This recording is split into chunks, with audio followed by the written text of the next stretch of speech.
السلام عليكم ورحمة الله تعالى وبركاته. متتابعين ديالي الغاليين، مرحبا بكم عندي في قناة أم سعد المتنوعة. اليوم جيت نقدم لكم هاد الكيكة اللي كتجي هماوية وهائلة.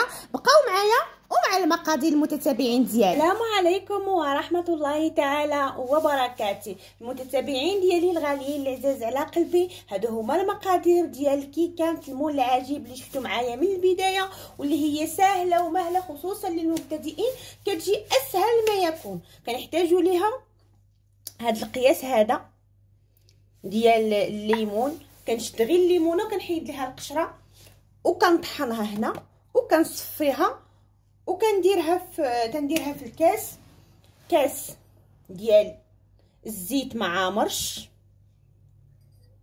قياس ديال العنبه، ونفس الكاس باش عبرتوا الزيت عبروا بها سنيده. انا كندير فيها غير كاس تاع سنيده، وتيبقى اختياري كاس ونص على حسب الذوق. 3 البيضات وجوج خمارات حمرين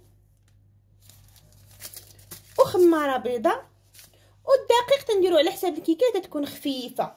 قلت لكم اسهل ما يكون المتتابعين ديالي الغاليين، بدون ياغوت بدون حليب، وكتجي هائله ورائعه. ونتمنى ان شاء الله تجربوها ما تندموش عليها. وفي النهايه كنحتاج واحد نص معلقه صغيره ديال الخل. وبقاو معايا المتتابعين ديالي الغاليين. المتتابعين ديالي الغاليين كنبداو على بركه الله. كان بعد ما غسلتها 3 البيضات كيكونوا درجه حراره ديال المطبخ، كندير 3 كتشوفوا معايا. هاد 3 راه كبار. كندير هاد الكاس ديال سنيده. كما قلت لكم كيبقى الحلاوه اختياري. كندير هاد الفانيلا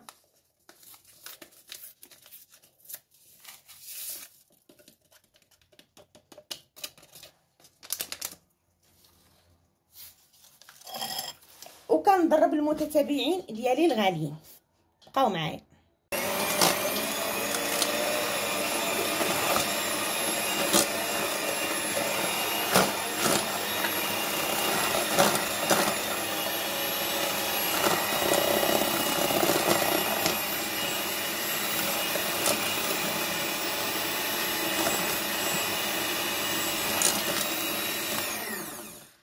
المتتابعين ديالي الغاليين كما كتشوفوا معايا كنحصل على هاد هانتوما، وكنزيد الزيت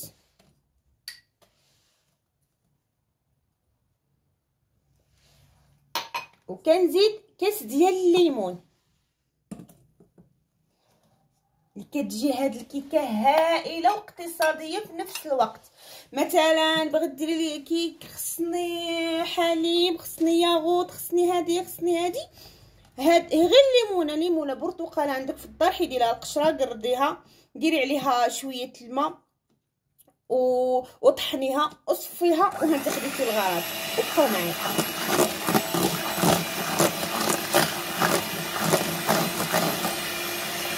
المتابعين ديالي الغاليين، نسيت ما قلت لكم ديروا قبيصه ديال الملحه ضروريه، وكنخلطوا الخليط من جديد.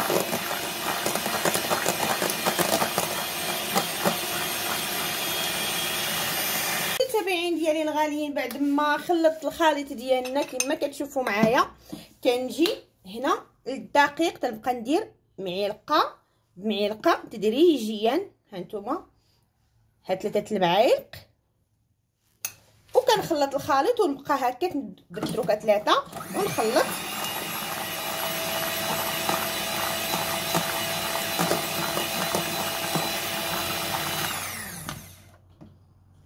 بقاو معايا. دروكا درت 3، غادي نزيد الرابعه.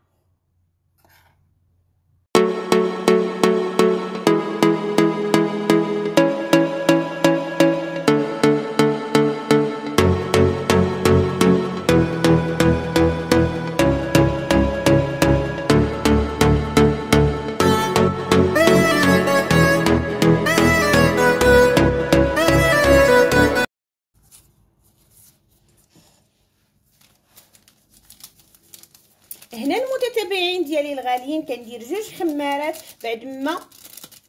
بعد ما درت 10 المعالق ديال الدقيق. لان الدقيق تيبقى على حساب الدقيق تيكون خفيف وثقيل. وجوج حمارات حمرين ونقيته ديال الخل كيما راني وعدتكم. وكتجي ساهله مهله وكنجمع الخليط ديالنا كتجي واحد الكيكه هائله. المتتبعين ديالي الغاليين كما كتشوفوا معايا هانتوما ما شاء الله رائعه. هانتوما ساهله وديك النكهه ديال الليمون. واللي بغى يدير دوك القشيرات ديال الليمون يديرهم. انا مع الليمونه قلت لكم راه باللب ديالها بالفيتامينات ديالها كتجي هائله بحال ديالها غير القشره ومصفيها. وفي هذا الوقت هذا راه كنكون شاعله الفران شعله من التحت وكنمشي نجيب المول ديالي ديال المول العجيب كندهنو بالزبده ودقيقه وبقاو معايا. متتابعين ديالي الغاليين العزاز على قلبي، هنا الخليط ديالنا كنديرو في المول العجيب ديالنا على هذا الشكل. هذا المول العجيب كيبقى على كل مول كيفاش انا عندي هذا كيعجبني على هذا الشكل هذا. هنا بعد ما خرجت الكيكه ديالنا من الفران كتجي هائله ما شاء الله. كنمشي للكريمه اللي كندير فيها الحليب، نسيترو الحليب وكندير فيها كل متتابعين ديالي كندير لا كريم باتيسري مع السيترو ديال الحليب وجوج معالق ديال السنيده وكنخلطهم. راه هذا الخليط هذا كلشي كيعرفوا راه عندي في الفيديوهات التاليين المتتابعين ديالي. وكنخويهم على هذا الشكل هذا على الكيكه ديالنا اللي كتجي رائعه وهائله. وكندخلها للثلاجه كتبرد. المتتابعين ديالي بعد ما كنديرها كتبرد وكنزينها على هذه الطريقه بشويه الموز البنان والفريز وهكا كتجي رائعه وهائله وكتجي همويه. ونتمنى ان شاء الله تجربوها ما تندموش عليها المتتابعين ديالي الغاليين. والله يخطيكم عليا وشكرا بزاف تتكبروا بيا، الله يكبر بكم وحتى نتوما راكم في القلب وفي البال المتتابعين ديالي الغاليين. الى هنا ما سخيتش بكم وكنقول لكم السلام عليكم ورحمه الله تعالى وبركاته. وجربوا هذه الكيكه هذه اللي كتجي هائله ما تندموش عليها. وباي باي.